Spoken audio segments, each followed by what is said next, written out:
The book of Genesis, chapter 1.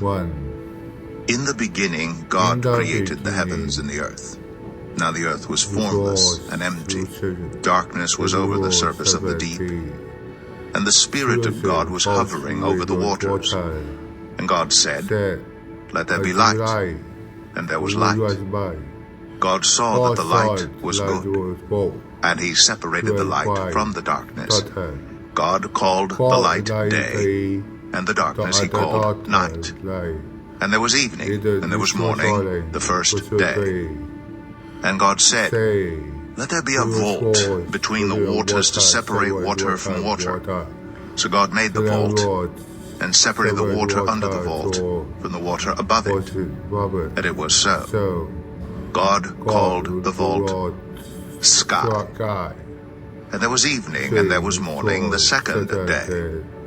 And God said, "Let the water under the sky be gathered to one place, and let dry ground appear." And it was so. God called the dry ground land, and the gathered waters he called seas. And God saw that it was good. Then God said, "Let the land produce vegetation, seed-bearing plants and trees on the land that bear fruit with seed in it according to their various kinds." And it was so. The land produced vegetation, plants bearing seed according to their kinds, and trees bearing fruit with seed in it according to their kinds. And God saw that it was good. And there was evening, and there was morning, the third day. And God said, "Let there be lights in the vault of the sky to separate the day from the night. And let them serve as signs to mark sacred times and days and years. And let them be lights in the vault of the sky to give light on the earth." And it was so. God made two great lights, the greater light to govern the day, and the lesser light to govern the night. He also made the stars. God set them in the vault of the sky to give light on the earth, to govern the day and the night, and to separate light from darkness. And God saw that it was good. And there was evening, and there was morning, the fourth day. And God said, "Let the water teem with living creatures, and let birds fly above the earth across the vault of the sky." So God created the great creatures of the sea and every living thing with which the water teems and that moves about in it according to their kinds, and every winged bird according to its kind. And God saw that it was good. God blessed them and said, "Be fruitful and increase in number and fill the water in the seas, and let the birds increase on the earth." And there was evening, and there was morning, the fifth day. And God said, "Let the land produce living creatures, according to their kinds, the livestock, the creatures that move along the ground, and the wild animals, each according to its kind."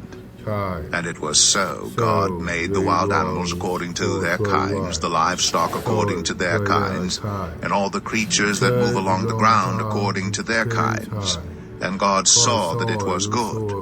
Then God said, "Let us make mankind in our image, in our likeness, so that they may rule over the fish in the sea and the birds in the sky, over the livestock and all the wild animals, and over all the creatures that move along the ground." So God created mankind in his own image. In the image of God he created them. Male and female he created them. God blessed them and said to them, "Be fruitful and increase in number, fill the earth and subdue it, rule over the fish in the sea and the birds in the sky, and over every living creature that moves on the ground." Then God said, "I give you every seed-bearing plant on the face of the whole earth, and every tree that has fruit with seed in it. They will be yours for food. And to all the beasts of the earth, and all the birds in the sky, and all the creatures that move along the ground, everything that has the breath of life in it, I give every green plant for food." And it was so. God saw all that he had made, and it was very good. And there was evening, and there was morning, the sixth day.